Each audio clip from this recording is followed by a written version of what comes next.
Hello students of class 12th, welcome back. Prashant sir here. आज हम लोग miscellaneous exercise chapter 3 पर जो बचे हुए क्वेश्चन हैं उनको सॉल्व करेंगे। तो जिसमें क्वेश्चन नंबर 6 हमें दिया गया, find the values of X Y and Z if the matrix A equals to this satisfy the equation A dash A equals to I. तो ए तो हमारे पास है, बस हमें ए डैश का मल्टीप्लाई करना है। तो ए डैश हम यहाँ पे लिख लेते हैं, transpose of matrix A dash कितना होगा वो मैं यहाँ पे लिख लेता हूँ। आपको पता है ट्रांसपोज का मतलब क्या है, रो को कॉलम में इंटरचेंज करना। तो पहली रो जो है वो कॉलम बन चुकी है 0 2y z x y minus z x minus y z। फिर मैं a लिख लेता हूँ इसके साथ। a हमें गिवन है,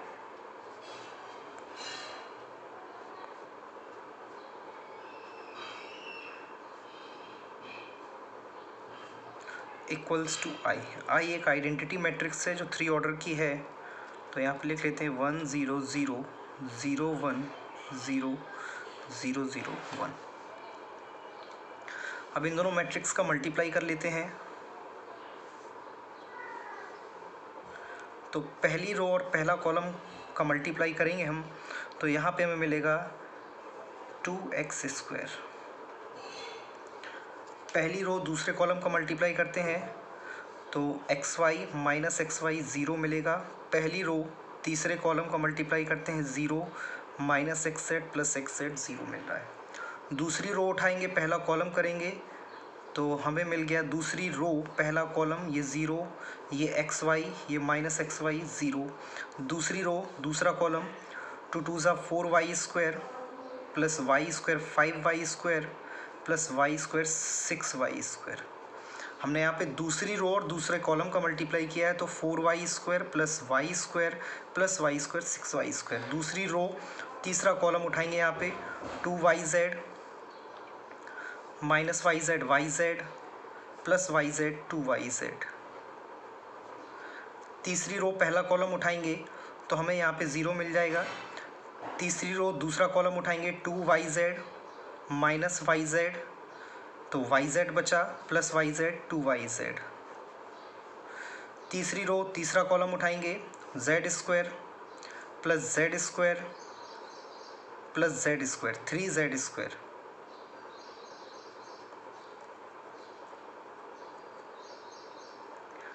इक्वल्स टू, हमारे पास आइडेंटिटी मैट्रिक्स है 1 0 0 0 1 0 0 0 1। तो इसमें कंपेयर करते हैं हम, तो 2x² हमारे पास कितना है 1 है। अगर हम a11 से a11 को कंपेयर कर रहे हैं तो x² हमारे पास आया 1/2 और x इक्वल्स टू आया है प्लस माइनस 1/√2। इसी तरह हम y कंपेयर कर लेंगे, यहाँ पे 6y² equals to 1, y² equals to 1/6, y equals to plus minus 1/√6। इसी तरह z कंपेयर करेंगे तो z मिलेगा प्लस माइनस 1/√3। तो आई होप आपको ये क्वेश्चन क्लियर हो गया होगा कि इसमें हमें x y z की वैल्यू कैसे फाइंड करनी थी। यहाँ पे थोड़ा सा करेक्शन हुआ है कि ये एलिमेंट 0 रहेगा और ये भी एलिमेंट 0 रहेगा, यानी इसके केवल डायगोनल एलिमेंट्स आ रहे हैं। कैलकुलेशन मिस्टेक थी थोड़ी यहाँ पे। तो यहाँ से हमें x y और z की वैल्यूज़ मिल चुकी हैं कि x y z कितना आएगा। तो आगे बढ़ते हैं अगले क्वेश्चन की तरफ, जिसमें कहा गया है find for what values of x this is equals to O। तो यहाँ पर आप देखें तो एक हमें रो मैट्रिक्स दी गई है, एक स्क्वायर मैट्रिक्स है, एक कॉलम मैट्रिक्स है। अगर हम इस मैट्रिक्स की बात करें तो ये मैट्रिक्स का ऑर्डर और इस मैट्रिक्स के ऑर्डर में मल्टीप्लाई एग्जिस्ट करेगा, क्योंकि ये मैट्रिक्स 1/3 की है, ये 3/3 की है, ये 3/1 की है। तो आप पहले किन्हीं दो मैट्रिक्स का मल्टीप्लाई कर ले, तो हम इसका और इसका मल्टीप्लाई करते हैं। तो हमें देखिए क्या मिलता है। पहली रो पहला कॉलम 1 + 4 5 + 1 6। पहली रो दूसरा कॉलम उठाते हैं तो 1 2 ज़ा 2, बाकी सारे एलिमेंट 0 हो जाएंगे। फिर हम यहाँ पे पहली रो और तीसरा कॉलम उठाते हैं 0 2 1 ज़ा 2 2 4। तो हमें यहाँ पे फिर से एक 1/3 की मैट्रिक्स मिल गई है। इसमें मल्टीप्लाई करेंगे एक कॉलम मैट्रिक्स का जिसके एलिमेंट्स 0, 2 एंड x, और ये इक्वल्स टू है ओ के। अभी ओ नहीं लिख रहे हैं, केवल ओ को ओ रहने दे रहे हैं, क्योंकि अभी जब हमें पता चलेगा कि ये कितने बाई कितने की मैट्रिक्स आ रही है।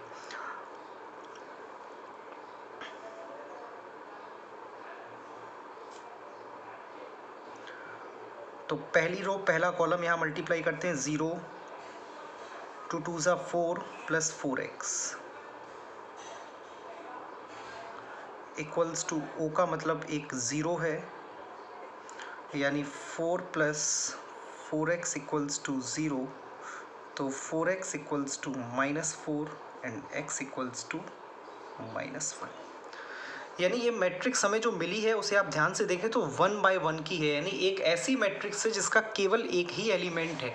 यानी यहाँ पे अगर कहीं पे लिखा है a इक्वल्स टू 0, तो ये आपकी मैट्रिक्स बेसिकली 1/1 की है, यानी इसमें एक ही रो है और एक ही कॉलम है, और ऐसी मैट्रिक्स आपकी एक एलिमेंट की मैट्रिक्स होती है।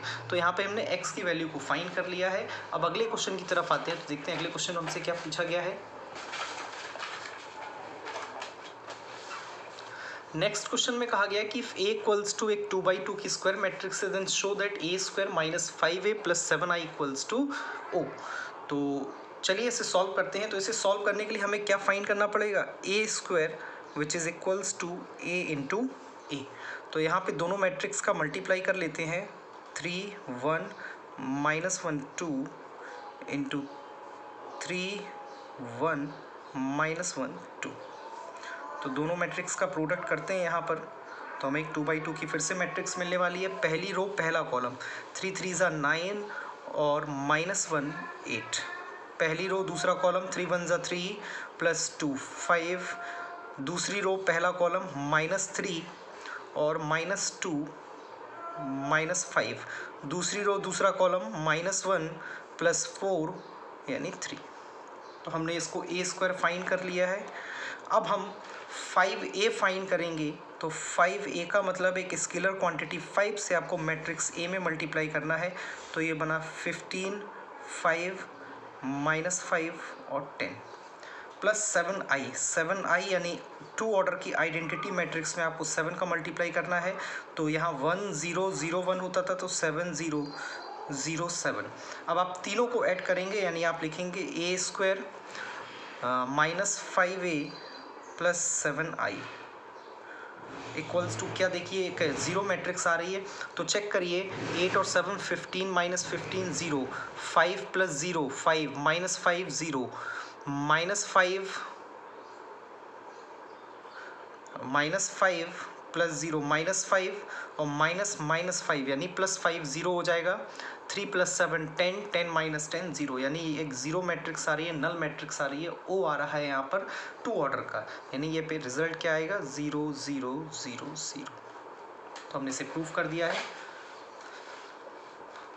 अगला क्वेश्चन जो क्वेश्चन नंबर 9 है वो सिमिलरली क्वेश्चन नंबर 7 के ही जैसा है।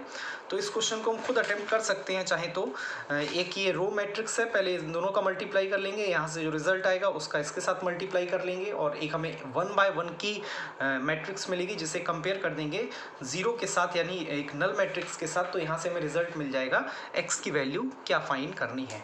तो डियर स्टूडेंट्स, आपकी एक्सरसाइज ये कंप्लीट हो चुकी है। 1-2 क्वेश्चंस जो बचे हुए हैं तो वो क्वेश्चंस ईजी हैं, इसलिए मैं यहाँ पे अटेम्प्ट नहीं करा रहा हूँ। तो आई होप आप इतना काम घर पे करेंगे, और कोई डाउट अगर आपको हो रहा है तो आप कमेंट सेक्शन में क्वेश्चन नंबर के रेफरेंस के साथ वो क्वेश्चन पूछ सकते हैं। Thank you students.